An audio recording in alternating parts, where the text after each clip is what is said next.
మంత్రాన్ని 108 సార్లే ఎందుకు చదవాలి?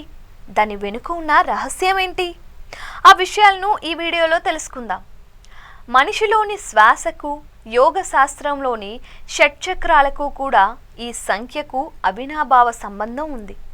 మన జ్యోతిష్యుల లెక్క, శాస్త్రవేత్తల లెక్క ఒక్కలానే ఉంది. మన గెలాక్సీలో 27 నక్షత్ర మండలాలను వీరు గుర్తించారు. వాటినే జ్యోతిష్కులు 27 నక్షత్రాలు అన్నారు. ఒక్కో నక్షత్రాన్ని 4 పాదాలుగా విభజించి గుణిస్తే 4 × 27 అంటే 108 అవుతుంది. మన వేదాల సారమంతా ఉపనిషత్తుల్లోనే ఉంది. ఇది కూడా 108 ఉన్నాయి. మహాభారతంలో 18 పర్వాలు ఉన్నాయి. ఇలా మన అనేక రచనలు కూడా 18 అధ్యాయాలకే పరిమితమయ్యాయి. మన అంకెలకు ఈ సంఖ్యలకు కూడా అవినాభావ సంబంధం కనిపిస్తోంది. 1ని సూర్యుడిగా భావిస్తారు, 8ని శనిగా చెబుతారు. ఈ రెండింటితో ముడిపడిన సంఖ్య 18 గాని 108 గాని. మరో విశేషం ఏంటంటే ఈ రెండింటినీ కలిపితే 9 సంఖ్య వస్తుంది. నవగ్రహాల సంఖ్య కూడా 9. ఇక 9 తర్వాత వచ్చేది 0. దానికి విలువ ఉందా, విలువ లేదా అంటే అది కూడా చెప్పడం కష్టం. అంతము, అనంతము ఈ 2 అర్థాలు అందులోనే వస్తాయి. అందుకే దాన్ని పూర్ణం అని అన్నారు. మన జీవితంలో చివరికి మిగిలేది కూడా 0నే. ఏ 0 అయినా 9 అంకెల సపోర్ట్ ఉంటేనే దాని విలువ పెరుగుతోంది. అందుకే 0కు ఎంత విలువ ఉందో 9 అంకెలకు కూడా అంతే విలువ ఉంది. 1 అనేది సంఖ్యాశాస్త్రం ప్రకారం సూర్యుడికి సంబంధించినది. 8 అనేది శని సంఖ్య. 1 ఆత్మ, ఇంకొకటి కర్మ. ఇవి రెండూ ఒకదాని మీద ఇంకొకటి ఆధారపడి ఉంటాయి. ఆ కర్మను బట్టే మనకు జన్మ ఉంటుంది. ఏ కర్మ లేకుంటే జననం లేని జీవితం అంటే మోక్షం లభిస్తోంది. ఆ మోక్షానికి సూచికే ఈ 0 కూడా. ఒక్క హిందువులే కాదు, బౌద్ధులు, క్రైస్తవులు కూడా 108ని పవిత్రమైన సంఖ్యగా భావిస్తారు. దీనికి అంత పవిత్రత ఎందుకు వచ్చిందో ఇప్పుడు తెలుసుకుందాం. ఏకం సత్ విప్ర బహుదా వదంతి అంటారు మన ఋషీశ్వరులు. అంటే సత్యం ఒకటే కానీ అనేక రూపాలుగా కనిపిస్తుందని దీని అర్థం. సూక్ష్మ ప్రపంచం, స్థూల ప్రపంచం ఈ రెండింటి నిర్మాణంలోనూ చాలా పోలిక కనిపిస్తోంది. పోలిక అనటం కన్నా ఒకేలా అనటం బాగుంటుందేమో. విశ్వం, పాలపుంత, గ్రహాలు, నక్షత్రాలు, మనుషులు, కాలం అన్నీ ఒకే పోలికతో సృష్టి జరిగింది. అన్నింటిలోనూ ఒకే విధమైన కూర్పు ఉంది. అందుకే 108 సంఖ్య అందరికీ పవిత్రమైనది.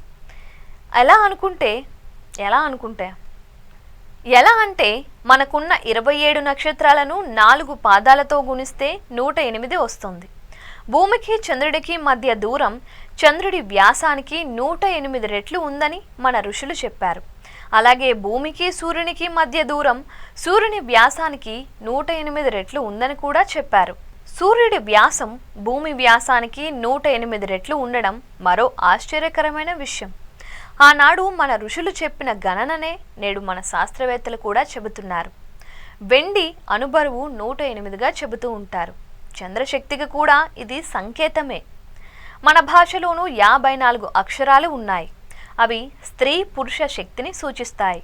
అలా కలిపినా కూడా 108 వస్తుంది. మనకు ఎంతో పవిత్రమైన గంగా నది 12 డిగ్రీల రేఖాంశం 9 డిగ్రీల అక్షాంశంలో ప్రవహిస్తోంది. అంటే 12 × 9 ఎంత అవుతుంది? 108. ఇంకా లోపలికి వెళ్దాం. మన ఉపనిషత్తులు 108. మహాభారతం లాంటి అనేక పవిత్ర గ్రంథాలలో అధ్యాయాలు 108. మహాభారత యుద్ధం 18 రోజుల్లో ముగిసింది. బయట ప్రపంచాన్ని కాకుండా మన లోపల ప్రపంచాన్ని కూడా చూసొద్దాం. మనిషి శరీరంలో 108 మర్మ స్థానాలు ఉన్నాయి. మన లోపల 108 ప్రెషర్ పాయింట్లు ఉండటం, మనిషి శ్వాసలకు 108కి సంబంధం ఉండటం కూడా ఆశ్చర్యం కలిగించే విషయాలే.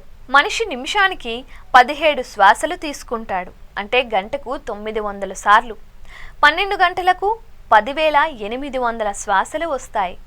మనకు 108 డిగ్రీల జ్వరం వచ్చింది అనుకోండి, మన శరీర అవయవాలన్నీ చచ్చుబడిపోతాయి. తమాషాగానే ఉంది కాదు.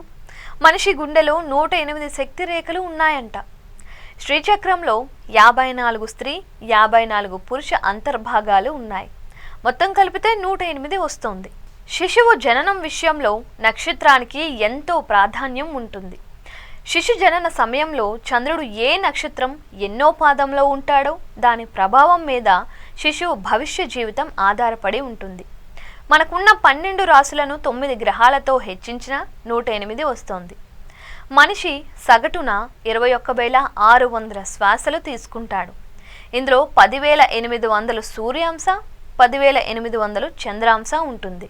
ఇక సంఖ్యాశాస్త్రంలో 108లో ఉన్న 18కి యజ అనే పేరు ఉంది. దాన్ని తిరిగేస్తే జయ అవుతుంది. ఈ పేరుతోనే మహాభారతాన్ని రాశారు. కాలక్రమేణా జయభారతం కాస్త మహాభారతంగా మారింది. విష్ణు సహస్రనామాలు 108.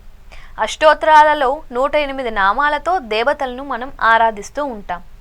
దీనికి కారణం మన మహర్షులు వేల సంవత్సరాల క్రితమే పరిశోధనలలో దీని ప్రాధాన్యాన్ని తేల్చారు. 27 నక్షత్రాలు, ప్రతి నక్షత్రానికి 4 పాదాలు ఉంటాయి. 27 × 4 108 అవుతుంది. ఇందాకే అనుకున్నాం కదా, 108 సార్లు జపం చేయడం వలన మనస్సును నిర్మలం చేస్తోంది, లోపల ఉన్న భావాలను అణగదొక్కుతోంది. సంస్కృత భాషలో 54 అక్షరాలు ఉంటాయి. వాటికి శివ, శక్తి తత్వాలైన స్త్రీ పురుష రూపాలు ఉంటాయి. 54 × 2 = 108. 12,000 దివ్య సంవత్సరాలు = 43,20,000 మానవ సంవత్సరాలు బ్రహ్మకు ఒక పగలు = 4,01,08,108లో ఒక జీవుడిని తెలియజేస్తోంది.